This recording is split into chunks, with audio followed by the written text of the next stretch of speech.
حبايبي عاملين ايه؟ بص بقى النهارده ده الجديد بتاعنا. هتساوي العجين بتاعك في اللبن زي ما انت ما شايفه كده. الطعم هيبقى خرافي، حاجه كده مميزه. زي ما انت ما شايفه كده، انت متخيله يعني ايه؟ سويتي العجين بتاعك في اللبن بصراحه. حاجه كده مختلفه، والطعم كمان مختلف جدا ومميز. والله العظيم الطعم مختلف تماما عن اي حاجه هتسويها في الفرن. بص بقى ايه رايك بقى؟ بصي العجينه معايا هشه وقطنيه جدا ومستويه. انا مسويه العجين في اللبن، فحاجه كده اكيد هيبقى لها طعم مختلف. تعالى بقى نشوف مع بعض عملنا ايه. معانا هنا كوبايه لبن، ميه صغيره، وهنا كوبايه لبن دافيه برضو هننزل بيها.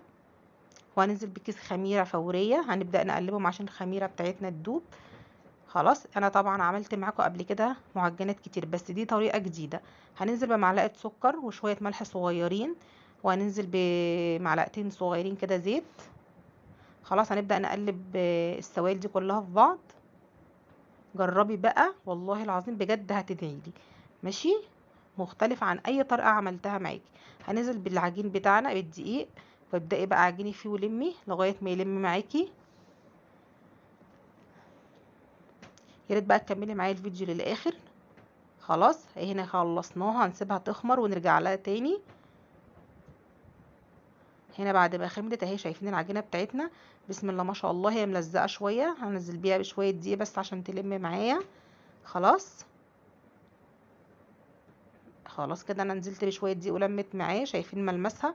بص بقى الحشوه هنا اختياري، اي حاجه. انا عندي هنا جبنه كيري على قرن فلفل رومي، حطيتهم على بعض وهحشي بيهم العجينه.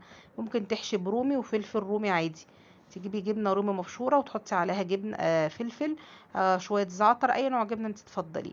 خلاص هناخد بقى العجين بتاعنا ونحشي في ونحط في الجبنه كده، وتبداي تقفلي العجين بتاعك بالمنظر ده.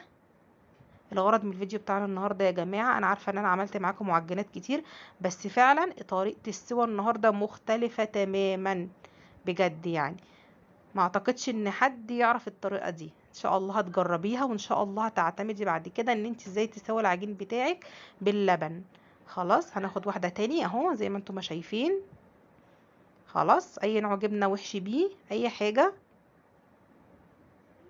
خلاص زي ما انتم ما شايفين كده العجين بتاعنا ملزق، فمش مشكله. ده العادي يعني، عادي يعني ان هو يبقى كده. خلاص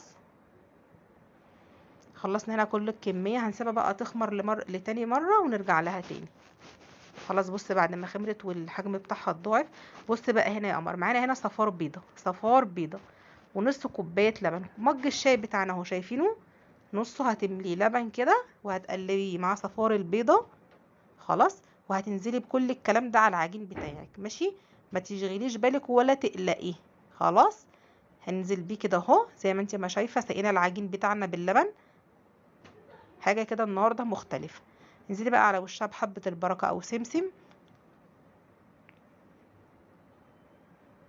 يا ريت بقى لو عجبك الفيديو ما تنسيش تحطي لايك، ويا ريت تشيري الفيديو. خلاص ايه رايك بقى؟ هحطها بقى في الفرن وهوريها لكم. طلعت بالمنظر الجميل ده. بصي انا عايزه اقولك ان الطعم مميز ومختلف جدا عن اي حاجه هتاكليها بجد. خلاص ايه رايك بقى؟ لو عجبك بقى الفيديو وانت جديده معايا، يا ريت تشتركي معايا في القناه حبايبي، واستنوني في فيديو جديد، والسلام عليكم.